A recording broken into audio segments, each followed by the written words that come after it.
Showtime! The Capital G show starts right now.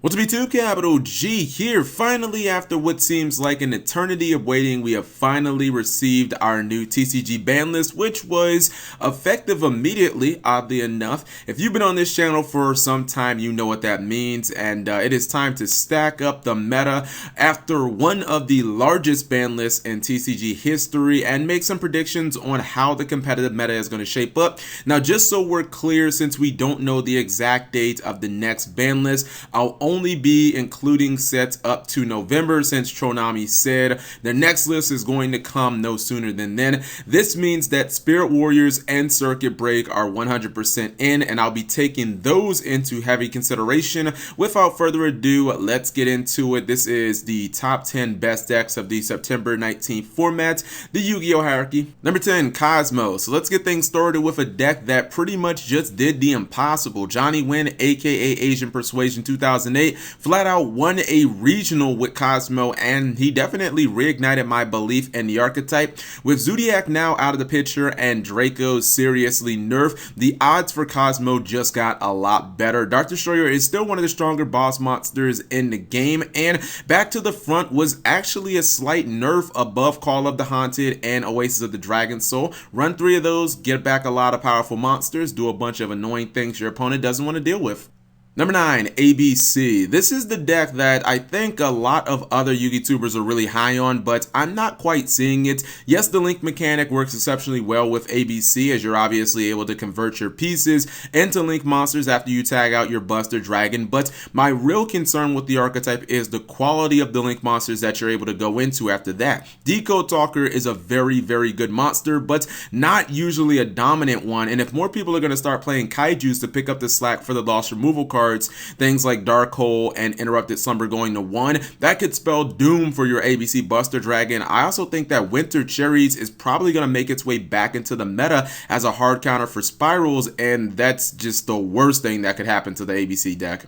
Number 8, Chain Burn. Card of the Maya is completely skated on the ban list, and that spells excellent news for the deck. We all know that Chain Burn has a massive advantage game 1 against almost any deck in the game of Yu-Gi-Oh, and that's something not to be taken lightly. Yes, at this point, people were pretty much caught on after Worlds not to attack random face-down monsters in this matchup for fear of Dice Jar, but the fact that this deck mainly loses to itself and not its opponent in the game 1 and after siding is definitely something worth considering. Number 7, Invoked Witch. Just like Chain Burn, another deck that got off scot-free and didn't lose a single piece of support to the Forbidden Unlimited list. This is huge because we were already talking about a top 10 deck in the competitive meta. Sure, it doesn't link summon all that well, but Crystal Wing is still probably the overall best synchro monster in the game and just a huge nuisance to most decks. In fact, a lot of times Crystal Wing can win duels by itself. I would have put this deck higher, but I find its lack of spell and trap removal to be a bit disturbing, and I think it could face some serious problems against decks that like to wall up with traps.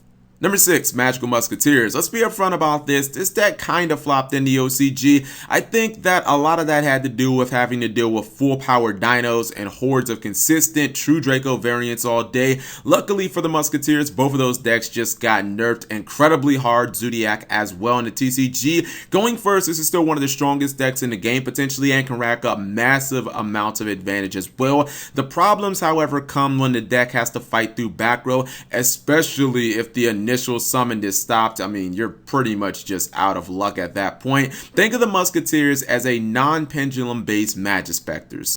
Number 5, Paleozoic. I was actually really down on this archetype moving into the Vrains era, and it was for one simple reason. The deck had essentially lost its ability to pump out those oppressive fields of double totally awesome. The field was nearly unbeatable and was relatively easy to do by the second or third turn. That was until I learned of some super spicy tech during my last live stream, and it made me completely think about this deck differently and maybe its ability to be great again. Exceed Reborn. Not only does this card give you your Toad back for 1 card, but it obviously gives you your Toad without actually having to use your extra monster zone.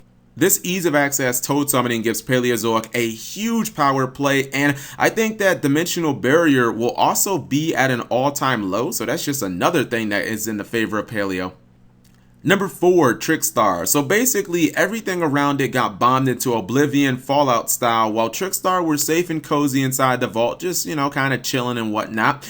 This leads to the deck obviously getting inherently better by default. In fact, Trickstar actually benefit more than a typical deck would in its shoes because of the Droll Unlock shenanigans, where you basically get auto wins when you combine it with Disturbance strategy and Trickstar Reincarnation. You guys know the plays I'm talking about.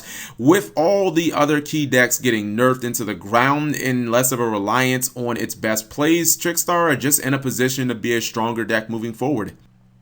Number 3, True Draco variants including Spellbook. I think that people are going to come to the realization very quickly that Masterpiece aka Towers 2.0 is still legal at 3, probably shouldn't be, but that's neither here nor there, and the card that searches him, Dragonic Diagram, is as well. Add that to the fact that Demise is also at 3, and other speed/consistency engines don't necessarily require special summoning. For example, you could throw in a couple of Blue Boys, Spellbook of Knowledge, and Spellbook of Secrets, and you kind of have the same deck. It's just completely centered around Masterpiece, using the spellbook cards as just a way to, thin your deck and draw a bunch of cards. And let's be real about this, most of the previous decks that I mentioned don't have inherent outs to him, not ones that get past his destruction effect anyways, meaning expect a lot of people to be maining kaijus just to out this one card in the meta.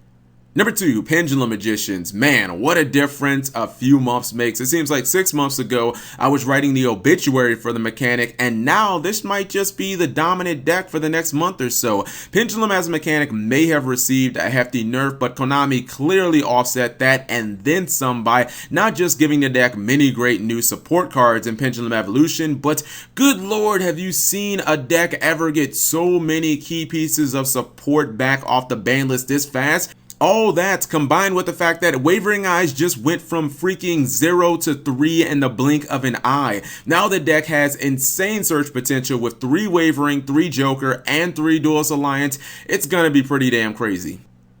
Honorable mentions include Weather Painters, Minerva Sworn, Lost World Dinosaurs, and World Chalice. Finally, to our number 1, Spyral. I've seen the deck in action, and offensively, I feel pretty comfortable saying that it's the strongest deck in the game, and will arguably be even stronger in the TCG because we have even less maxi hate to deal with. Yay! Also, there's the fact that Terraforming is currently at 3 in the TCG, and it's at 1 in the OCG. So yeah, Spyral Resort's going to be super duper consistent. OCG currently has it so bad that Droll Unlock Bird is now the most played card in the entire region because you got to stop that spiral searching. A lot of times you'll generally see Quick Fix used a half a dozen times or more in a single turn. The real scary thing about Spyral is it basically is a GX deck in the Vrain's era. Spyral Resort, Quick Fix, Drone, none of those are hard once per turns, and it generally leads to the opponent losing access to their extra deck as they just get locked out by the extra link mechanic,